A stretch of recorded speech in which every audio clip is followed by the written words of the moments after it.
Good morning student. In last lecture we learned about the principle of effective demand. In today's lecture we learn about the aggregate demand function, aggregate supply function and determinations of the effective demand. So we start with first aggregate demand function. Aggregate demand refers to the total demand for the goods and services by the public during the given period of time. Firms or the industry employ people to produce goods and services. Number of people employed or the level of employment depend upon the income they get by the selling the goods and services.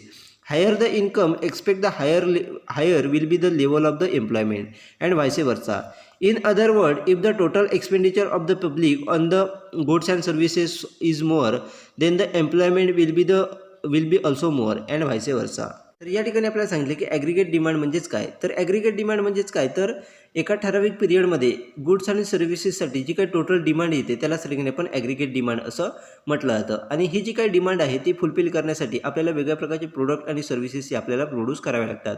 मग या produce करण्यासाठी वेगळ्या फर्मच्या माध्यमातून किंवा इंडस्ट्रीच्या माध्यमातून लोकांना एम्प्लॉयमेंट अपॉर्च्युनिटी जी आपल्याला प्रोव्हाइड केलेल्या दिसून येतात. आणि ही जी काही नंबर ऑफ पीपल एम्प्लॉयड असतील किंवा लेवल ऑफ एम्प्लॉयमेंट असेल, ही त्या ठिकाणी एखाद्या गुड्स आणि सर्व्हिसेसच्या माध्यमातून सेल केल्याच्या नंतर किती प्रमाणात आपल्याला इन्कम जनरेट होतं आहे याच्यावरती आपल्याला डिपेंड असलेलं दिसून येतं. म्हणजेच थोडक्यात कंपनीचं किंवा फर्मचं जे काही गुड्स आणि सर्व्हिसेस असतील त्या सेल केल्याच्या नंतर त्यांना किती प्रमाणात इन्कम जनरेट होतं आहे त्याच्यावरती त्या ठिकाणी level of employment he depend असलेली आपल्याला दिसून येते. म्हणजे ज्या प्रमाणात जर हायर इन्कम त्या ठिकाणी एक्सपेक्ट असेल तर एम्प्लॉयमेंट लेवल देखील त्या ठिकाणी हाय असलेले दिसून येते.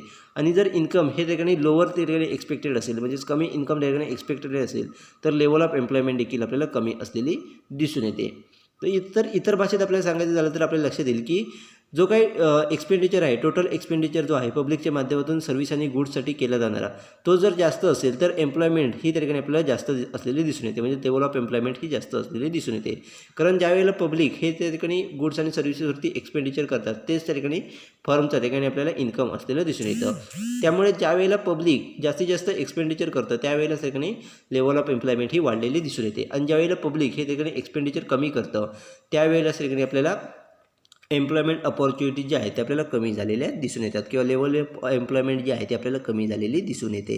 Aggregate demand function is defined as a schedule or the curve showing it amount of proceed expected from the sale or sale of output at the various level of employment. An increase in employment will lead to the more output and income. Therefore, the aggregate demand function increase with the increase in the employment. The aggregated demand curve represent their direct relationship between the two.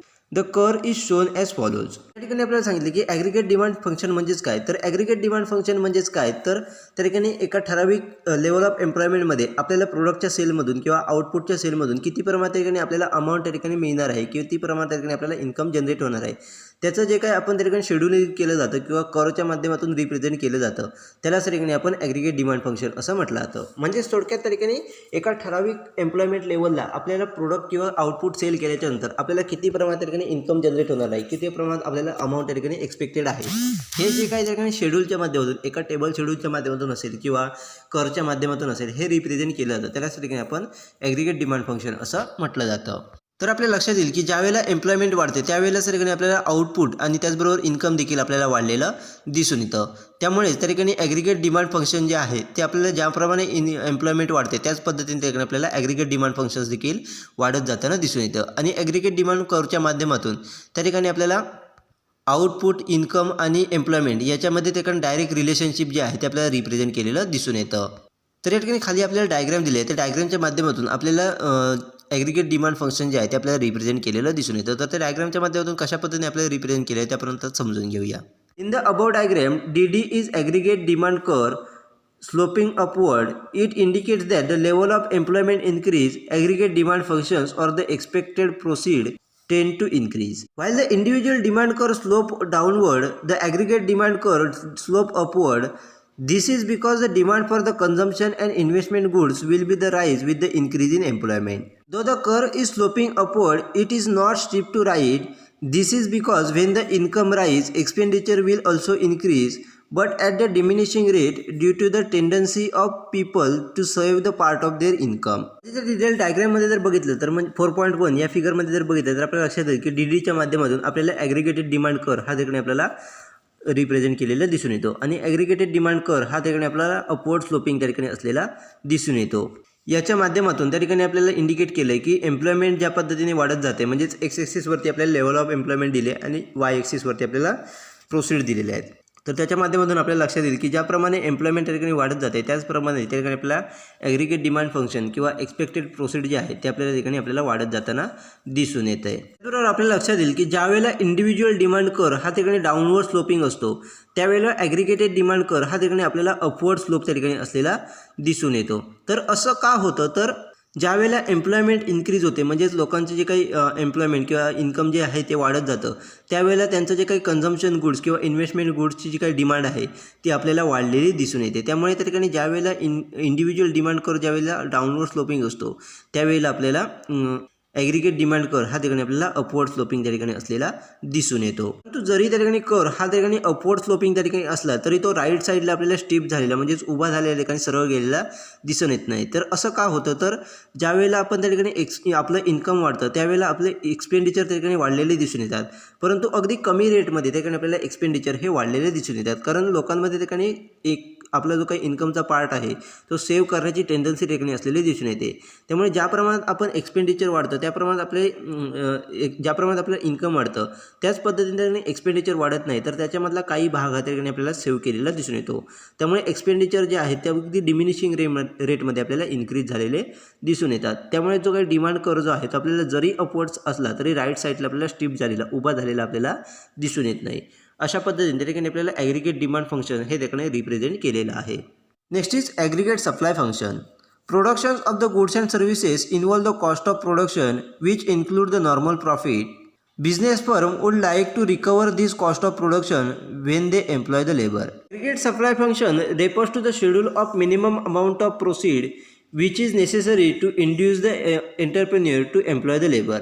Aggregate supply function indicates the minimum amount of the sale proceed to be obtained by the firm to produce a certain level of output.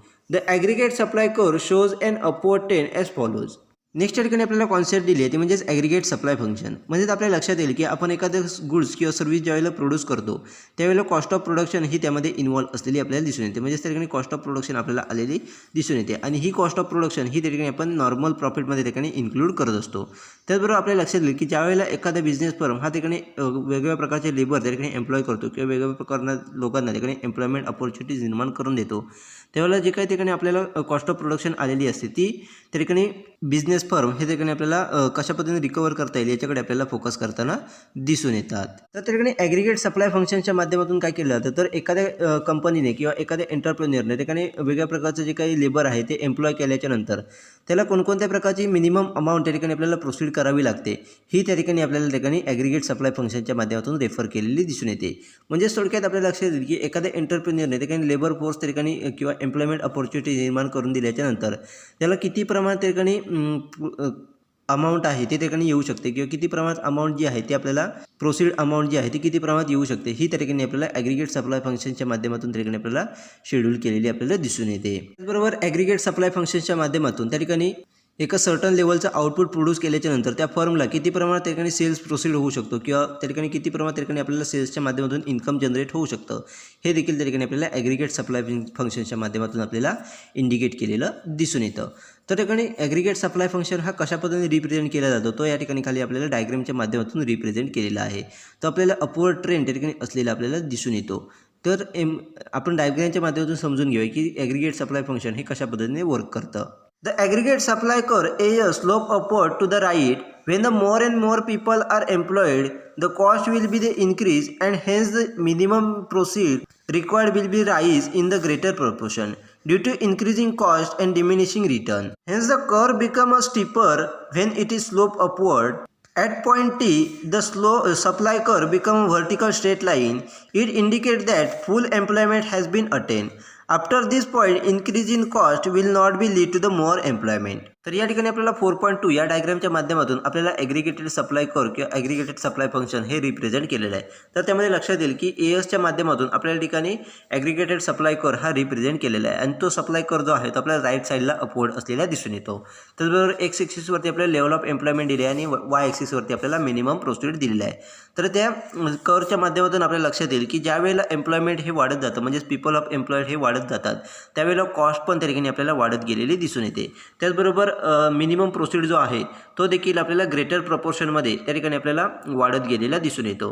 तर असं का होतं तर त्या ठिकाणी cost जी आहे ते आपल्याला इन्क्रीज होत गेली आणि त्या ठिकाणी रिटर्न जे आहेत ते आपल्याला कमी कमी होताना दिसून येतात. त्यामुळे आपला जो काही मिनिमम प्रोसिड जो आहे तो अगदी ग्रेटर प्रपोर्शनमध्ये ठिकाणी वाढताना आपल्याला दिसून येतो. त्याचबरोबर कर ज्या वेळेला वरती जातोय अपवर्ड स्लोपमध्ये जाताना दिसतोय त्याच पद्धतीने तो ठिकाणी आपल्याला हळूहळू उभा देखील स्टिपर देखील आपल्याला होताना दिसून येतं आणि एका सर्टन पॉईंटवरती म्हणजे पॉईंट टी वरती गेल्याच्या नंतर सप्लाय कर जो आहे तो आपल्याला व्हर्टिकल स्ट्रेट लाईनमध्ये कन्वर्ट झालेला आपल्याला दिसून येतो. म्हणजे टी पॉईंट नंतर त्या ठिकाणी आपल्याला जो काही सप्लाय कर जो आहे ॲग्रिगेटेड सप्लाय कर हा ठिकाणी व्हर्टिकल लाईनमध्ये आपल्याला कन्वर्ट झालेला दिसून येतो.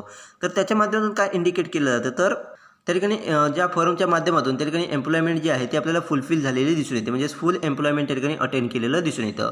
आणि त्यानंतर जरी त्या ठिकाणी फर्मने त्या ठिकाणी कॉस्ट जरी किती प्रमाणात वाढवली तरी त्या ठिकाणी आपल्याला एम्प्लॉयमेंट त्या ठिकाणी आपण त्या ठिकाणी वाढू शकत नाही. म्हणजेच त्या ठिकाणी थोडक्यात एम्प्लॉयमेंट जी आहे ती फुल त्या ठिकाणी त्या ऑर्गनायझेशनच्या माध्यमातून किंवा त्या फर्मच्या माध्यमातून जी काही एम्प्लॉयमेंट आहे एम्प्लॉयमेंट लेवल जी आहे ती फुलपर्यंत पार केलेली आपल्याला दिसून येते. पूर्ण एम्प्लॉयमेंट त्या ठिकाणी आपल्याला भरलेली दिसून येते किंवा फुलफिल केलेली आपल्याला दिसून येते. अशा पद्धतीने त्या ठिकाणी आपल्याला ॲग्रिगेटेड सप्लाय फंक्शन हे त्या ठिकाणी आपल्याला रेफर केलेलं दिसून येतं.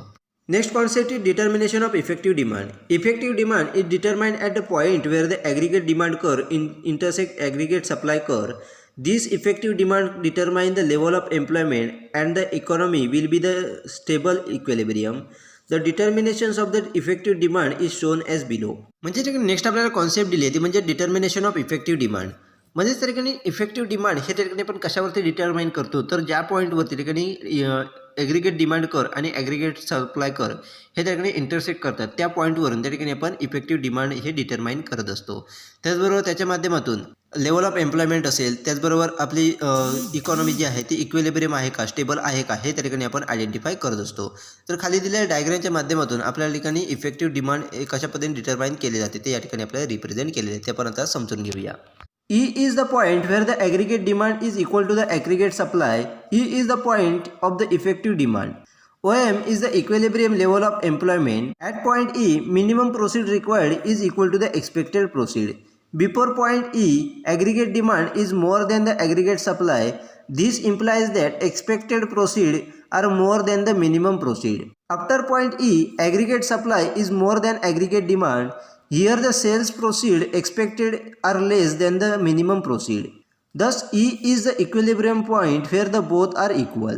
In above diagram, equilibrium is attained at point E where the volume of employment is OM.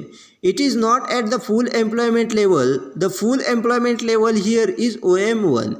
This is indicated by the supply curve which is vertical from the point T. According to Keynes, full employment equilibrium is very rare while the less than full employment equilibrium is the reality. तर या ठिकाणी आपल्याला 4.3 या डायग्रामच्या माध्यमातून आपल्याला effective demand कशा पद्धतीने डिटरमाइन केले जाते ते या ठिकाणी आपल्याला दिलेले आहे. तर त्या डायग्राममध्ये बघितलं तर आपल्याला लक्षात येईल की ई पॉईंटवरती ठिकाणी आपल्याला ॲग्रिगेट डिमांड आणि ॲग्रिगेट सप्लाय हे ठिकाणी आपल्याला इक्वल असलेले दिसून येतात. त्याचबरोबर ई पॉईंटवरती आपल्याला डिमांड जी आहे ते ई पॉईंटवरती आपल्याला इफेक्टिव्ह डिमांड ही ठिकाणी रिप्रेझेंट केलेली दिसून येते. त्याचबरोबर OM जो आहे तो ठिकाणी आपल्याला इक्विलिब्रियम लेवल ऑफ आउटपुट असलेलं दिसून येतं आणि ई पॉईंटच्या माध्यमातून त्या ठिकाणी आपल्याला मिनिमम प्रोसीड रिक्वायर्ड जो आहे तो आपल्याला एक्सपेक्टेड प्रोसीड बरोबर इक्वल असलेला दिसून येतो. म्हणजे त्या ठिकाणी ई पॉईंटवरती ठिकाणी आपल्याला मिनिमम प्रोसीड रिक्वायर्ड आणि एक्सपेक्टेड प्रोसीड हा ठिकाणी आपल्याला इक्वल असलेला दिसून येतो. तर ई पॉईंटच्या अगोदर जर बघितलं तर ॲग्रिगेट डिमांड हा ठिकाणी आपल्याला ॲग्रिगेट सप्लायपेक्षा जास्त असलेला दिसून येतो. त्याच्या माध्यमातून काय इंडिकेट केलं जातं तर एक्सपेक्टेड प्रोसीड जो आहे तो आपल्याला मिनिमम प्रोसीडपेक्षा ठिकाणी आपल्याला जास्त असलेला दिसून येतो. ई पॉईंटच्या नंतर जर बघितलं तर आपल्याला लक्षात येईल की ॲग्रिगेट सप्लाय जो आहे तो आपल्याला ॲग्रिगेट डिमांडपेक्षा जास्त असलेला दिसून येतो. तर त्याच्या माध्यमातून काय रिप्रेझेंट केलं जातं तर जे काय सेल्स प्रोसीड जो आहे सेल्स प्रोसीड एक्सपेक्टेड जो आहे तो आपल्या ठिकाणी मिनिमम प्रोसीडपेक्षा ठिकाणी आपल्याला कमी असलेला दिसून येतो. त्यामुळेच त्या ठिकाणी ई हा त्या ठिकाणी पॉईंट आपल्याला इक्विलिब्रियम पॉईंट असलेला दिसून येतो, कारण त्या ठिकाणी सगळ्यांच्या व्हॅल्यू म्हणजेच त्या ठिकाणी ॲग्रिगेट डिमांड आणि ॲग्रिगेट सप्लाय हे दोन्ही त्या ठिकाणी आपल्याला इक्वल असलेले दिसून येतात. त्यामुळे ई हा पॉईंट त्या ठिकाणी आपल्याला इक्विलिब्रियम असलेला दिसून येतो. वरच्या डायग्राममध्ये आपल्याला ई हा पॉईंट त्या ठिकाणी इक्विलिब्रियम पॉईंट त्या ठिकाणी आपल्याला मिळालेला दिसून येतो, ज्याच्यावरती त्या ठिकाणी आपल्याला OM ही त्या ठिकाणी एम्प्लॉयमेंट व्हॉल्यूम त्या ठिकाणी आपल्याला रिप्रेझेंट केलेली आहे. तर OM ही त्या ठिकाणी फुल एम्प्लॉयमेंट नाही आहे. तर फुल एम्प्लॉयमेंट कशा पद्धतीने रिप्रेझेंट केली आहे, तर OM1च्या माध्यमातून त्या ठिकाणी आपल्याला फुल एम्प्लॉयमेंट जी आहे ती आपल्याला रिप्रेझेंट केलेली दिसून येते.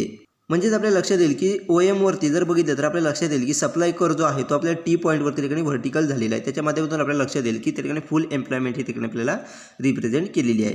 मग त्या ठिकाणी केन्स यांनी आपल्याला सांगितलं की फुल एम्प्लॉयमेंट इक्विलिब्रियम हा ठिकाणी आपल्याला कमी प्रमाणात ठिकाणी अगदी रेअरली ठिकाणी आपल्याला आढळलेला दिसून येतो, परंतु आपल्याला लेस दॅन फुल एम्प्लॉयमेंट इक्विलिब्रियम हा ठिकाणी आपल्याला रिलेटिव्हली ठिकाणी किंवा योग्य पद्धतीने ठिकाणी किंवा आपल्याला जास्तीत जास्त वेळा ठिकाणी आढळलेला दिसून येतो. त्याच पद्धतीने आपल्याला या डायग्रामच्या माध्यमातून आपल्याला लेस दॅन फुल एम्प्लॉयमेंटवरती ठिकाणी आपल्याला इक्विलिब्रियम पॉईंट ठिकाणी आढळलेला दिसून येतो. अशा पद्धतीने ठिकाणी आपल्याला इफेक्टिव्ह डिमांड जी आहे ती आपल्याला डिटरमाइन केलेली दिसून येते. Keynesian theory of employment is based on effective demand. Effective demand depend on the aggregate demand function and aggregate supply function. The factor determining the both are explained through the following chart. तर या ठिकाणी आपल्याला सांगितलं की Keynes theory of employment जी आहे ती आपल्याला effective डिमांडवरती depend असलेली दिसून येते, त्याच्यावरती बेस असलेली आपल्याला दिसून येते. तर इफेक्टिव्ह डिमांड जी आहे ती आपल्याला ॲग्रिगेट डिमांड फंक्शन आणि ॲग्रिगेट सप्लायवरती डिपेंड असलेलं आपल्याला दिसून येतं.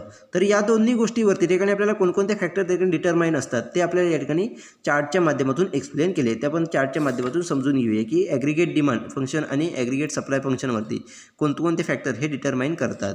तर या ठिकाणी केन्सन थेरीचे आपल्याला फॅक्टर दिले आहेत. त्यामध्ये फर्स्ट आपल्याला दिले ते म्हणजे लेवल ऑफ इन्कम, त्याच्यानंतर लेवल ऑफ एम्प्लॉयमेंट आणि इफेक्टिव्ह डिमांड. तर इफेक्टिव्ह डिमांडचे ठिकाणी आपल्याला 2 पार्ट केलेले आपल्याला दिसून येतात. त्याच्यामध्ये ॲग्रिगेट डिमांड फंक्शन आणि ॲग्रिगेट सप्लाय फंक्शन हे त्या ठिकाणी 2 पार्ट केलेले आपल्याला दिसून येतात. तर ॲग्रिगेट डिमांड फंक्शनच्या खाली परत 2 पार्ट आपल्याला केलेले दिसून येतात. ते म्हणजे कन्झम्पशन एक्सपेंडिचर आणि इन्व्हेस्टमेंट एक्सपेंडिचर असे 2 फॅक्टर मिळून त्या ठिकाणी आपल्याला ॲग्रिगेट डिमांड फंक्शन हे आयडेंटिफाय केलेलं दिसून येतं. तर कन्झम्पशन एक्सपेंडिचर जे आहे ते कशावरती आयडेंटिफाय केलं जातं, तर size of income and propensity to consume या 2 गोष्टीवरती ठिकाणी आपल्याला कन्झम्पशन एक्सपेंडिचर हे आयडेंटिफाय केले जातात. प्रोपेन्सिटी टू कन्झ्युम हे कशावरती डिटरमाइन केलं जातं, तर त्या ठिकाणी ऑब्जेक्टिव्ह फॅक्टर आणि सब्जेक्टिव्ह फॅक्टर या 2 फॅक्टरवरती ठिकाणी आपल्याला प्रोपेन्सिटी टू कन्झ्युम हे ठिकाणी आपल्याला डिटरमाइन केलेलं दिसून येतं. तर ॲग्रिगेट डिमांड फंक्शनचा नेक्स्ट आपल्याला पार्ट दिला तो म्हणजेच इन्व्हेस्टमेंट एक्सपेंडिचर. तर इन्व्हेस्टमेंट एक्सपेंडिचर हे कशावरती डिपेंड असते, तर MEC आणि रेट ऑफ इन्व्हेस्टमेंट. तर MEC म्हणजेच काय, तर मार्जिनल इफिशियन्सी ऑफ कॅपिटल. आणि नेक्स्ट आपल्याला फॅक्टर दिला तर म्हणजेच रेट ऑफ इंटरेस्ट. या 2 फॅक्टरवरती ठिकाणी आपल्याला इन्व्हेस्टमेंट एक्सपेंडिचर हे डिपेंड असलेले दिसून येतात. तर MEC जे आहे ते कशावरती डिपेंड असतं, तर supply price of capital asset, म्हणजे जर कॅपिटल असेटची सप्लाय प्राईज असेल त्याच्यावरती, आणि प्रॉस्पेक्टिव्ह यील्ड या 2 गोष्टीवरती आपल्याला MEC ही डिपेंड असलेले दिसून येते. तर रेट ऑफ इंटरेस्ट हे कशावरती डिपेंड असतात, तर डिमांड फॉर मनी आणि सप्लाय ऑफ मनी या 2 गोष्टीवरती ठिकाणी आपल्याला रेट ऑफ इंटरेस्ट डिपेंड असलेले दिसून येतात. तर डिमांड फॉर मनी हे कशावरती डिपेंड असतं, तर ट्रान्झॅक्शनरी मोटिव्ह असेल, त्याचबरोबर प्रिकॉशनरी मोटिव्ह असेल, त्याचबरोबर स्पेक्युलेटिव्ह मोटिव्ह या 3 गोष्टीवरती आपल्याला डिमांड फॉर मनी हे डिपेंड असलेलं दिसून येतं. अशा पद्धतीने हे फॅक्टर हे ठिकाणी आपल्याला ठिकाणी डिमांड फंक्शनवरती किंवा ॲग्रिगेट डिमांड फंक्शन आणि ॲग्रिगेट सप्लायवरती आपल्याला इफेक्ट करताना दिसून येतात. नेक्स्ट या ठिकाणी आपल्याला दिले ते म्हणजेच theory of employment development by the Keynes is summarise as follows. म्हणजेच त्या ठिकाणी आपल्याला केन्सनची जी काही एम्प्लॉयमेंट डेव्हलपमेंट थेरी आहे ती आपल्याला या ठिकाणी समराईज केलेली आहे. त्याच्याकडे आपल्याला पॉईंट्स दिले आहे. ते पॉईंट्स काही कोणते दिले ते आपण आता पुढे पाहणार आहोत. So the first is level of output and income depend on the level of employment which is determined by the effective demand. तर या ठिकाणी फर्स्ट आपल्याला सांगितलं की लेवल ऑफ आउटपुट आणि लेवल ऑफ इन्कम हे जे आहे ते आपल्याला लेवल ऑफ एम्प्लॉयमेंटवरती डिपेंड असलेलं दिसून येतं. आणि लेवल ऑफ एम्प्लॉयमेंट जी आहे ती आपण त्या ठिकाणी इफेक्टिव्ह डिमांडच्या माध्यमातून डिटरमाइन केली जाते. Next is effective demand depend on aggregate demand function and aggregate supply function. तर इफेक्टिव्ह डिमांड जी आहे ती आपल्याला aggregate demand function and aggregate supply फंक्शनवरती डिपेंड असलेली दिसून येते. Of the two functions, aggregate supply remain the stable, hence the aggregate demand is the most influential factor. म्हणजे ज्या ठिकाणी 2 फंक्शन्स आपल्याला दिलेत म्हणजेच ॲग्रिगेट सप्लाय आणि ॲग्रिगेट डिमांड, याच्यामध्ये ॲग्रिगेट सप्लाय जी आहे ती आपल्याला स्टेबल असलेली दिसून येते, परंतु ॲग्रिगेट डिमांड जी आहे ती आपल्याला इन्फ्लुएन्शियल फॅक्टर म्हणजेच त्या ठिकाणी आपल्याला मोठ्या प्रमाणात चेंजेस या ठिकाणी आपल्याला ॲग्रिगेट डिमांडमध्ये झालेले दिसून येतात, किंवा त्या ठिकाणी आपल्याला ॲग्रिगेट डिमांडमध्ये काही वेळेला फ्लक्च्युएशन हे झालेलं आपल्याला दिसून येतं. Aggregate demand consist of consumption and investment expenditure. म्हणजेच ॲग्रिगेट डिमांड जी आहे ते आपल्याला कन्झम्पशन अँड इन्व्हेस्टमेंट एक्सपेंडिचरवरती डिपेंड असलेलं आपल्याला दिसून येतं. Consumption expenditure depend on level of income and prosperity to consume. म्हणजे सर इकडे कन्झम्पशन एक्सपेंडिचर जे आहेत ते ठिकाणी आपल्याला इन्कम आणि प्रॉस्पेरिटी टू कन्झ्युम या दोन गोष्टीवरती डिपेंड असलेलं आपल्याला दिसून येतं. ऑब्जेक्टिव्ह आणि subjective factor influence the prosperity to the consume. त्या ठिकाणी आपल्याला ऑब्जेक्टिव्ह आणि सब्जेक्टिव्ह फॅक्टर जे आहेत ते आपल्या ठिकाणी प्रॉस्पेरिटी टू कन्झ्युमवरती आपल्याला इन्फ्लुएन्स करताना किंवा त्याच्यावरती इफेक्ट करताना आपल्याला दिसून येतात. Investment expenditure is influence by the marginal efficiency of capital and rate of interest. म्हणजे लक्षात येईल की आपल्याला इन्व्हेस्टमेंट एक्सपेंडिचर जे आहे ते आपल्याला मार्जिनल इफिशियन्सी ऑफ कॅपिटल आणि रेट ऑफ इंटरेस्टवरती आपल्याला डिपेंड असलेले किंवा त्याच्यावरती आपल्याला त्याच्यानुसार त्याकडे आपल्याला इन्व्हेस्टमेंट एक्सपेंडिचरमध्ये चेंज झालेले आपल्याला दिसून येतात. Marginal efficiency of capital is determined by the supply price of the capital asset and prospective yield from the capital asset. तर मार्जिनल इफिशियन्सी ऑफ कॅपिटल ही कशावरती डिटरमाइन केली जाते तर supply price of the capital asset आणि prospective yield of capital asset या दोन गोष्टीवरती ठिकाणी आपल्याला मार्जिनल इफिशियन्सी ऑफ कॅपिटल ही डिटरमाइन केलेली आपल्याला दिसून येते. Next is demand of money and supply of money influence the rate of interest. म्हणजे आपल्या लक्षात येईल की त्या ठिकाणी डिमांड ऑफ मनी आणि सप्लाय ऑफ मनी जे आहे डिमांड फॉर मनी आणि सप्लाय ऑफ मनी जे आहे ते आपल्या ठिकाणी रेट ऑफ इंटरेस्टवरती इन्फ्लुएन्स करताना दिसून येतात. While the supply of money is fixed by the central bank, demand for the money is influenced by the three motives namely the precautionary motive, transactionary motive and speculative motive. ठिकाणी लक्षात येईल की supply of मनी जो आहे तो आपल्याला central बँकच्या माध्यमातून त्या ठिकाणी आपल्याला फिक्स केलेला दिसून येतो. तर डिमांड फॉर मनी जो आहे तो आपल्याला तीन फॅक्टरवरती आपल्याला इन्फ्लुएन्स केलेला दिसून येतो. मग ते तीन फॅक्टर कोणकोणते आहेत तर त्या ठिकाणी प्रिकॉशनरी मोटिव्ह, ट्रान्झॅक्शनरी मोटिव्ह आणि स्पेक्युलेटिव्ह मोटिव्ह या तीन फॅक्टरवरती आपल्याला डिमांड फॉर मनी हे इन्फ्लुएन्स करताना किंवा डिमांड फॉर मनीवरती हे तीन फॅक्टर आपल्याला इन्फ्लुएन्स करताना दिसून येतात. According to J.M. Keynes, consumption expenditure remain the relatively stable in the short run. Hence, the aggregate demand is mainly influenced by the investment expenditure. Thus, the level of employment and the output mainly depend on the investment expenditure in short run. तर J.M. Keynes यांनी आपल्याला सांगितलं की consumption expenditure जे आहे ते आपल्याला short रनमध्ये ठिकाणी स्टेबल असलेले दिसून येतात. त्यामुळेच त्या ठिकाणी ॲग्रिगेट डिमांड जी आहे ते आपल्या ठिकाणी इन्व्हेस्टमेंट एक्सपेंडिचरवरूनच त्या ठिकाणी आपल्याला इन्फ्लुएन्स होताना दिसून येते. म्हणजेच इन्व्हेस्टमेंट एक्सपेंडिचरनुसार ठिकाणी आपल्याला ॲग्रिगेट डिमांड ही त्या ठिकाणी आपल्याला चेंज झालेली दिसून येते. त्यामुळेच त्या ठिकाणी लेवल ऑफ एम्प्लॉयमेंट असेल किंवा आउटपुट जे आहे हे त्या ठिकाणी आपल्याला इन्व्हेस्टमेंट एक्सपेंडिचरवरती शॉर्ट रनमध्ये आपल्याला डिपेंड असलेलं दिसून येतं. अशा पद्धतीने त्या ठिकाणी आपल्याला केन्सन थेअरी जी आहे ती या ठिकाणी आपल्याला दिलेली आहे.